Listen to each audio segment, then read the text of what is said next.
नमस्कार। आमने सामने में आप सभी का बहुत बहुत स्वागत है।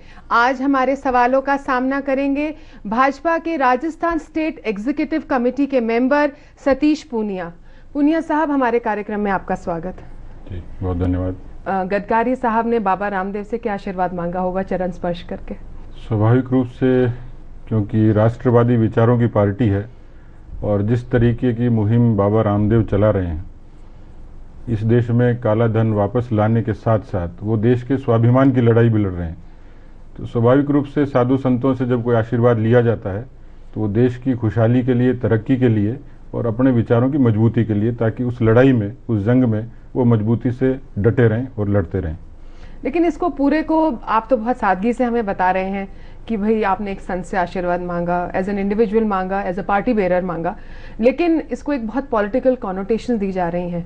क्या वो सही है? स्वाभाविक रूप से, क्योंकि देश का पूरा वातावरण राजनीतिक है और हमारा लोकतांत्रिक देश है, इसमें राजनीतिक चर्चाएं भी अक्सर बहुत हुआ करती हैं और उसके किसी भी सामाजिक और धार्मिक काम के मायने भी राजनीतिक रूप से निकाले जाते हैं। तो इन दिनों देश का जो माहौल है उसमें खास तौर पर जो जंग लड़ी जा रही है अभी, उसमें सामाजिक लोग भी, धार्मिक लोग भी, राजनीतिक लोग भी शरीक हुए हैं।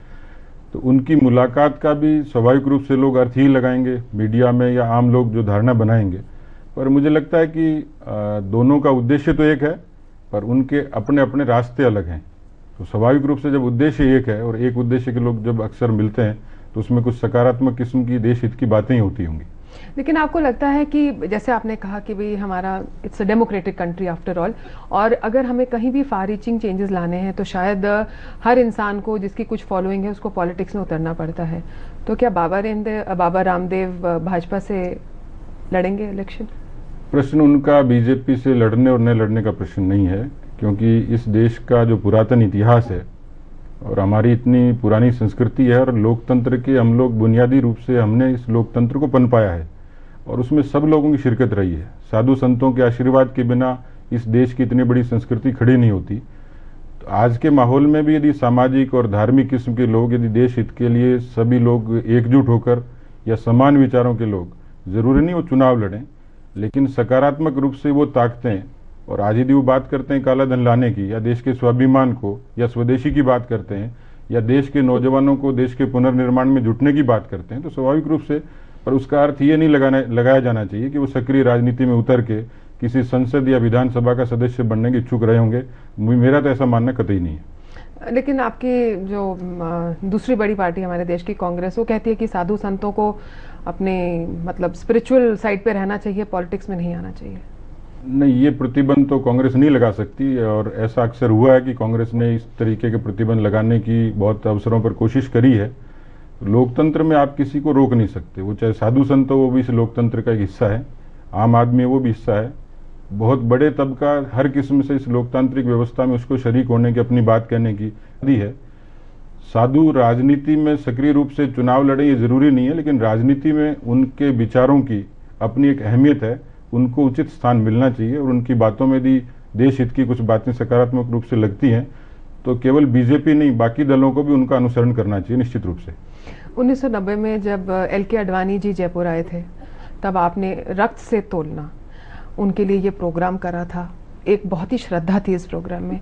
आज क्या आप डिसअपॉइंटेड होते हैं? आडवाणी जी भाजपा से खुद ही डिसइल्यूजन होते लग रहे हैं।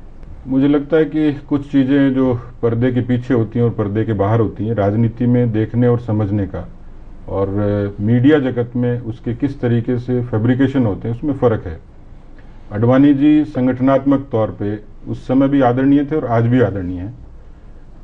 यदि किसी वजह से उनका नाम देश के शीर्ष नेता के रूप में जुड़ता है और उससे कहीं कोई चर्चाएं होती हैं, तो आडवाणी जी के व्यक्तित्व को नकारात्मक दृष्टि से प्रस्तुत किया जाना, ये मुझे लगता है कि एक अरसे से हो रहा है।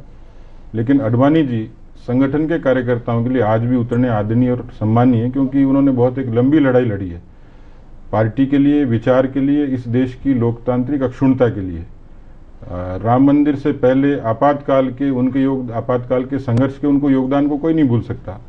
इसलिए स्वाभाविक रूप से आडवाणी जी के व्यक्तित्व में जितनी खूबियां हैं, अच्छाइयां हैं, वो नौजवानों के लिए एक अनुसरण का बिंदु है। लेकिन आपको लगा कि अभी जो मुंबई में आपकी नेशनल एग्जीक्यूटिव कमेटी की मीटिंग हुई थी, उसमें एक तरह से वो दुखी हुए और उन्होंने उसके बाद कहा कि भाजपा में इंट्रोस्पेक्शन की बहुत ज़रूरत है। क्या उनका इशारा गडकरी की तरफ था? नहीं, उनका इशारा गडकरी जी की तरफ कतई नहीं था, क्योंकि आज वो इतने परिपक्व हैं राजनीति में, इतना उनका विराट अनुभव है। और उन जैसे लोगों का ये मानना है कि भारतीय जनता पार्टी न केवल देश वरन दुनिया के लोकतांत्रिक देशों के लिए एक आदर्श हो सकती है। और उस व्यवस्था में राजनीतिक तौर पर यदि पार्टी के भीतर किसी किस्म की नीचे से लेकर ऊपर तक कुछ चीज़ें होती हैं, तो उस किस्म के राजनेता ने एक आत्मावलोचन की दृष्टि से, सिंहावलोकन की दृष्टि से, विश्लेषण के लिए कहा है कि जो नई पीढ़ी के लिए निश्चित रूप से कोई संगठन व्यक्ति परिपूर्ण नहीं होता है, उसमें सुधार की निश्चित रूप से कुछ गुंजाइश रहती है। उनका इशारा इस किस्म से था कि पार्टी को आने वाली चुनौतियों के लिए तैयार रहना चाहिए, और जो पिछले कुछ कमियां हमारी रही होंगी कि हम लोग ठीक तरीके से सत्ता में नहीं आ पाए, आए तो बहुत सारी ऐसी अपेक्षाएं थी उनको पूरा नहीं कर पाए। तो अब जो नई चुनौतियां हैं उसके नाते उनका इशारा था कि पार्टी एकमुखी होकर, मजबूत होकर और लोगों की अपेक्षाओं के अनुरूप काम करे।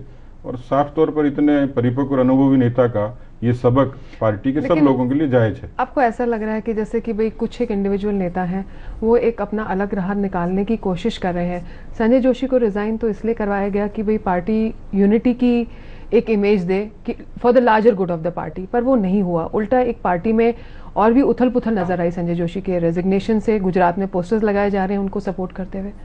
नहीं, मुझे लगता नहीं कि पार्टी के किसी नेता ने इस किस्म की ये साजिश करी होगी कि पोस्टर्स लगाए, या जो कि एक छोटा मुद्दा था कि जिसमें ये जायज समझा गया केंद्रीय नेतृत्व के द्वारा संजय जोशी का इस्तीफा और उनका स्वेच्छा से दिया जाना या नेताओं की समझाइश से दिया जाना, इसका सकारात्मक रूप देखना चाहिए कि पार्टी की एकता के लिए और भविष्य में पार्टी के लोगों के बीच में कोई आदर्श रूप प्रस्तुत हो, उस नाते उन्होंने अनुकरणीय काम किया और पार्टी के हित में किया है। कमल संदेश में प्रभात झा जी ने ये लिखा है कि भाई कुछ एक नेता हैं, उन्होंने नाम नहीं लिए, लेकिन शायद उनका इशारा वसुंधरा राजे और मोदी और येदियुरप्पा जी की तरफ है कि कुछ नेता पार्टी से एक लार्जर देन लाइफ इमेज बना रहे हैं, जबकि भाजपा ने कभी भी इस चीज़ को इनकरेज नहीं किया है। आप क्या कहते हैं? जहाँ तक मेरा मानना है, भारतीय जनता पार्टी केवल एक राजनीतिक संगठन नहीं, इस देश का एक राजनीतिक विचार है। और 1951 में जब जनसंघ की स्थापना हुई थी, तब से लेकर आज तक बहुत लोग आए और चले गए।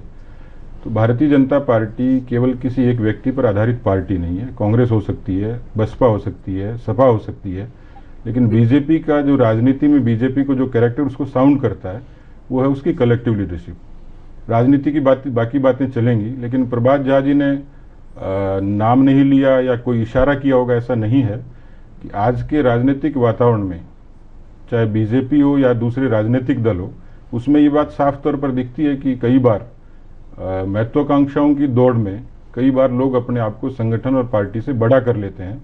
और इसी किस्म से उन्होंने पूरा एक आकलन किया है पूरे देश की राजनीति का, केवल बीजेपी के लिए नहीं। तो स्वाभाविक रूप से जो खूबी है, अच्छाई है कि बीजेपी की जो कलेक्टिव लीडरशिप है, बीजेपी का जो संगठन है, बीजेपी का जो विचार है, तात्कालिक रूप से कोई व्यक्ति बड़ा हो सकता है, लेकिन उस विचार से कभी बड़ा नहीं हो पाएगा, न हुआ है। सवाल आपसे और भी हैं, खास करके राजस्थान में बीजेपी की तैयारियों को लेके, लेकिन एक छोटे से ब्रेक के बाद, हम ब्रेक के बाद अभी वापस आते हैं। आप लोग देख रहे हैं आमने सामने।